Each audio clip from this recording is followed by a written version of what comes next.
Assalamualaikum warahmatullahi wabarakatuh.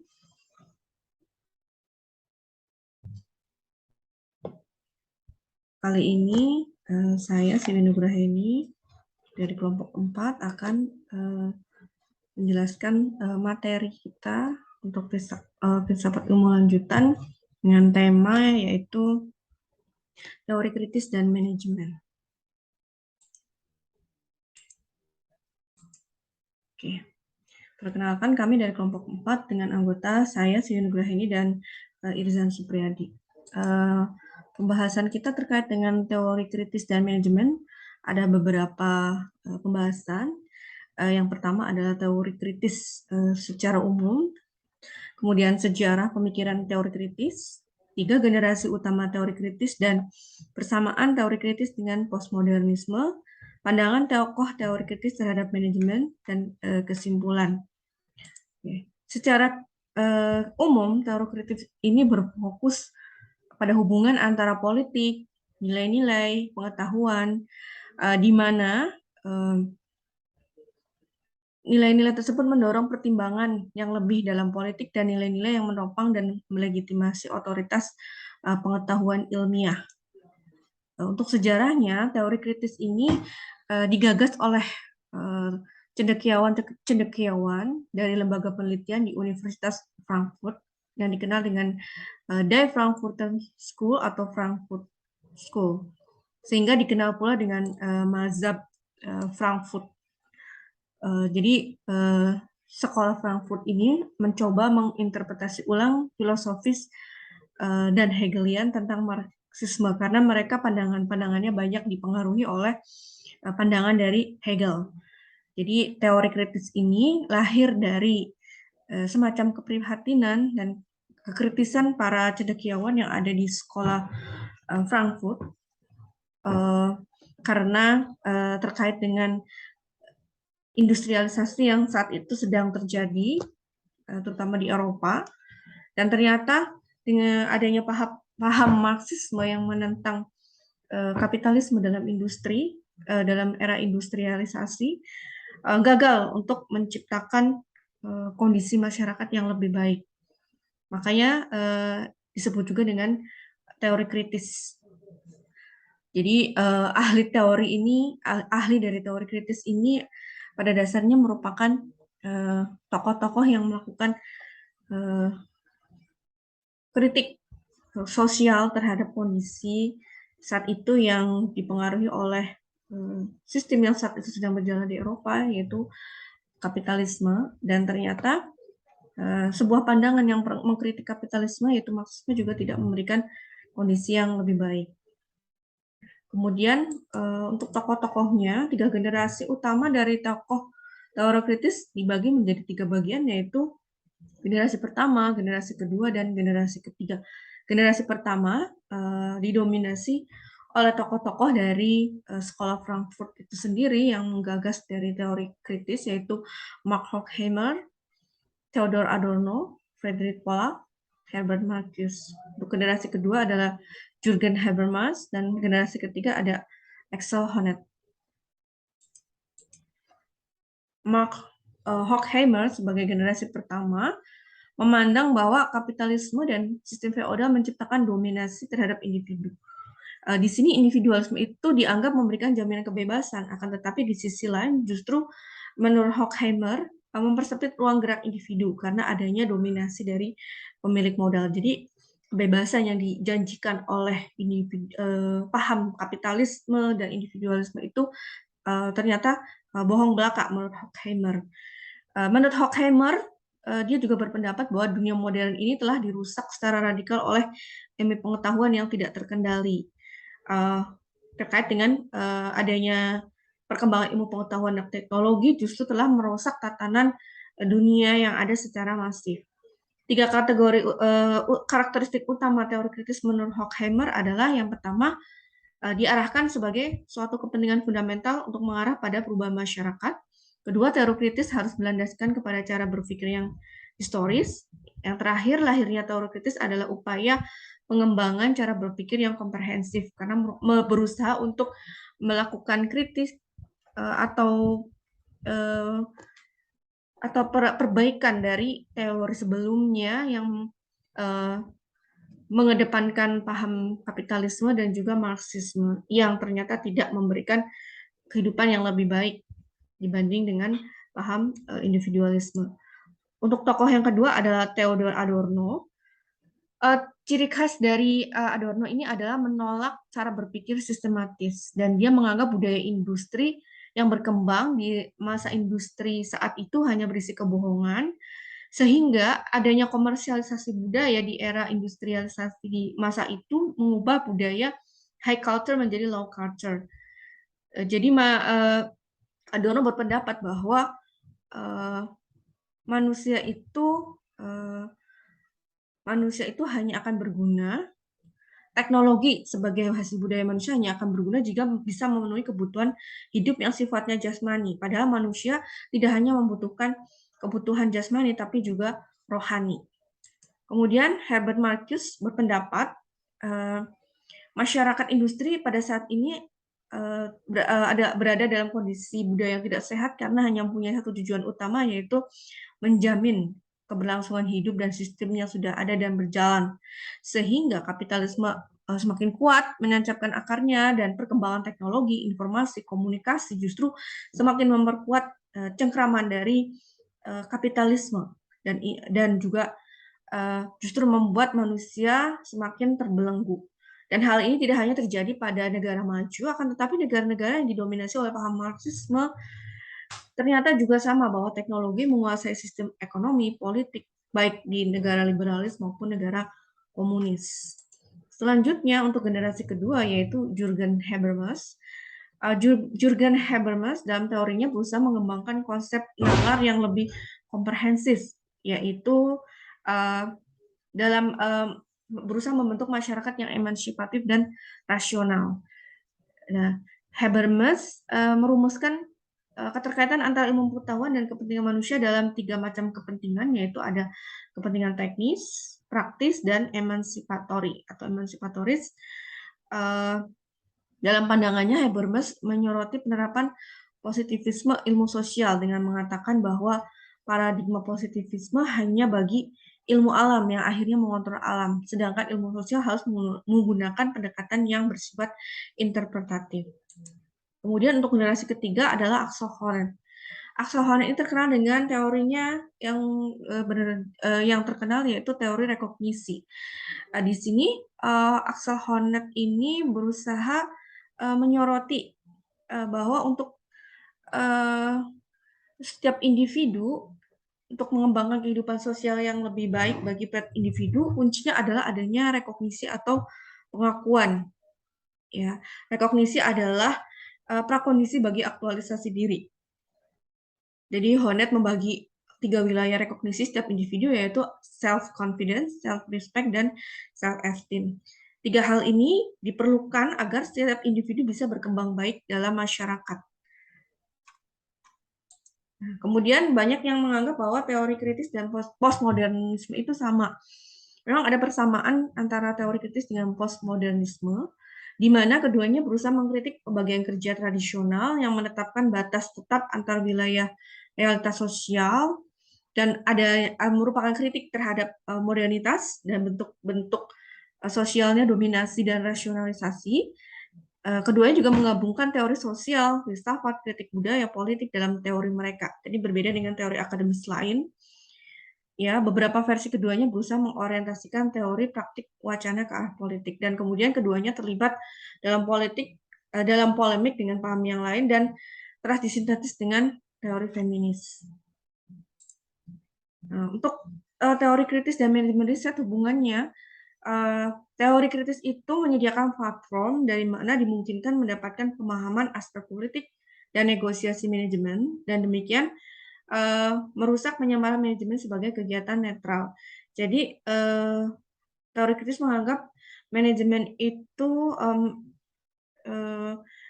manajemen adalah sebuah kegiatan netral, hanya berfokus untuk upaya memperoleh tujuan organisasi, akan tetapi pada dasarnya teori kritis itu juga mengkritik manajemen itu sebenarnya adalah bagian dari kepanjangan tangan kekuasaan, dalam hal ini pemilik modal, karena mereka mengkritisi era kapitalisme.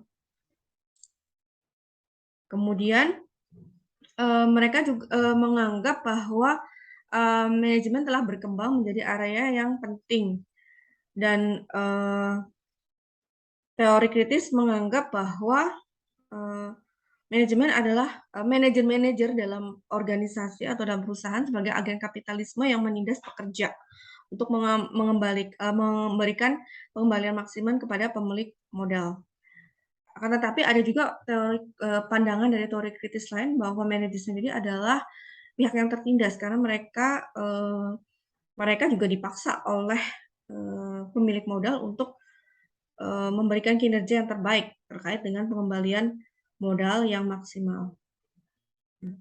Kemudian ada juga perbedaan antara teori kritis dengan berpikir kritis, ya. Jadi banyak peneliti manajemen mempertimbangkan diri mereka untuk menjadi kritis karena mereka berusaha mundur dari bekerja dan menginterogasi temuan mereka dengan pandangan yang kritis. Akan tetapi tidak berarti mereka itu berada dalam perspektif teori kritis. Nah, ini perbedaan antara teori kritis dan berpikir kritis menurut Prasad dan Caplaroni. Jadi ada terkait dengan penekanan konstruksi sosial dan realitas. Ini untuk teori kritis ya. Jadi untuk teori kritis memang berbeda dengan berpikir kritis. Oke, kemudian terkait dengan kritik teori kritis terhadap manajemen, bahwa fokus utama ideologi tradisional pendekatan kritik terhadap teori kritis telah melalui 4 proses, yaitu ada netralisasi, universalisasi, kepentingan pengelolaan, keutamaan dari penalaran instrumental, dan gagasan hegemoni. Jadi ini adalah tema-tema dalam ideologi kritis. Ada naturalisasi di sini ya, jadi ada reification atau penyusian dari peraturan institusi sehingga tampilan-tampilan dalam organisasi tidak terlihat seperti pilihan, tapi terlihat seperti cara yang alami. Ya, ideologi kritis mengekspos kecenderungan ini dan berfokus pada proses di mana mereka terbentuk dan kemudian bertransformasi. Kemudian ada universalisasi dari kepentingan manajemen.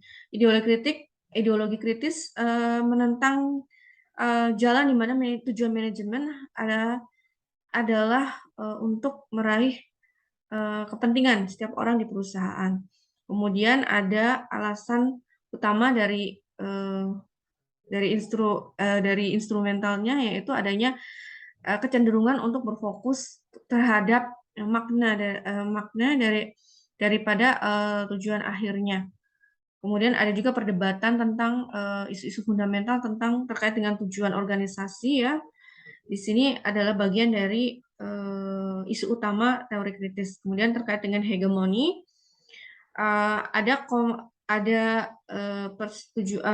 peraturan terkait dengan material dan konseptual yang diproduksi setiap hari dalam kehidupan.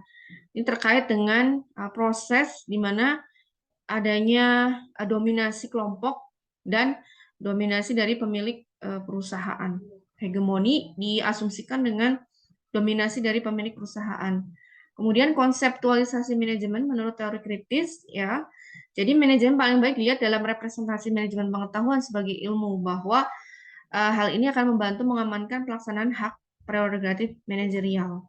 Kemudian pandangan teori kritis terhadap manajemen antara lain manajemen sebagai komunikasi yang terdistorsi. Jadi di sini teori kritis menganggap bahwa manajemen itu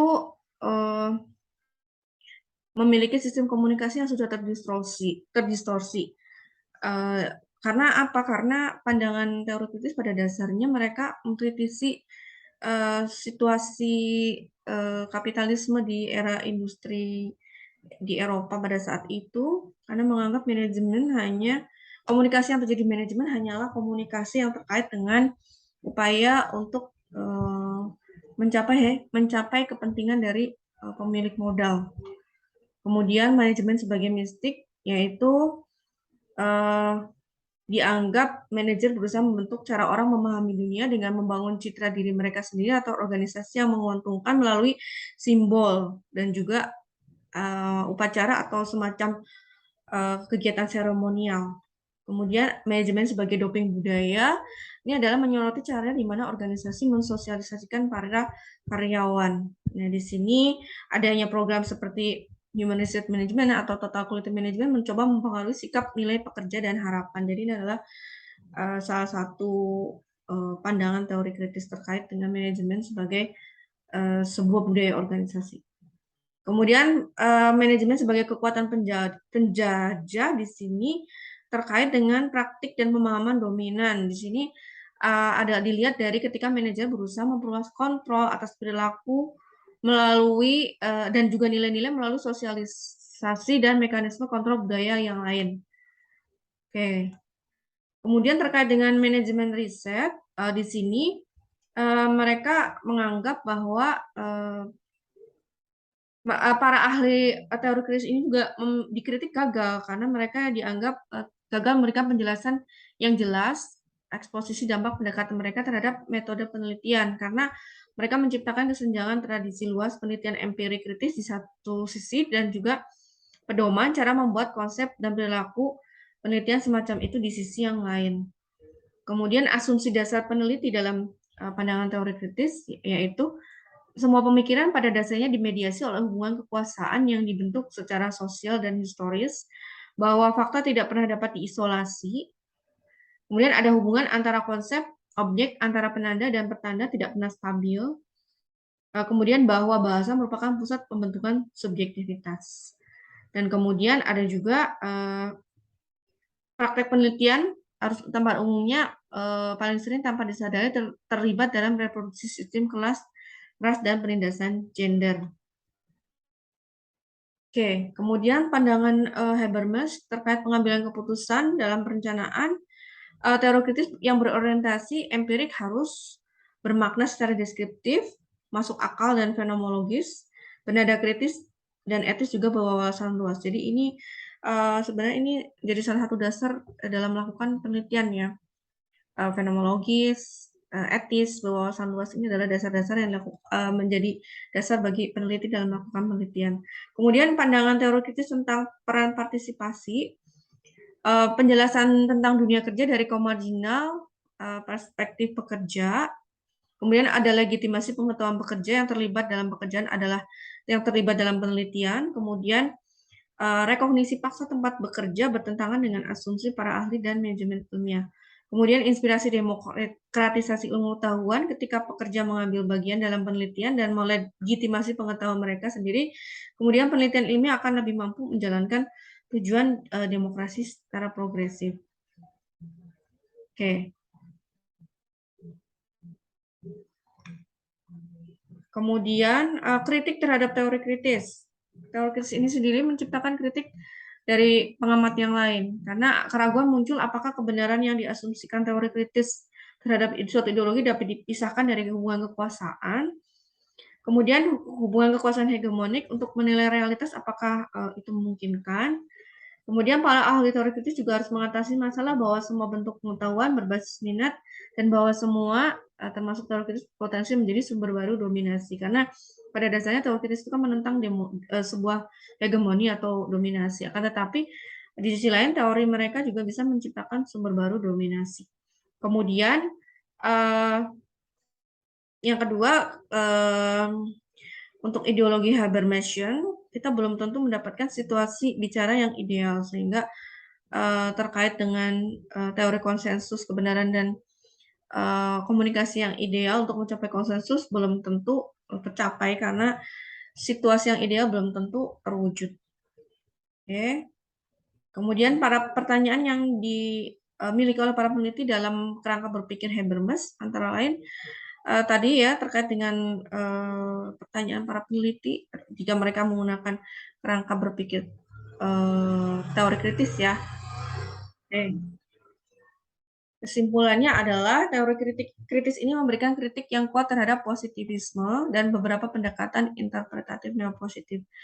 Jadi mereka menolak gagasan bahasa observasional teori netral dan menunjukkan bahwa pengetahuan itu berada di bawah nilai-nilai dan kepentingan dalam hal ini adalah kepentingan para pemilik modal ya di era kapitalisme.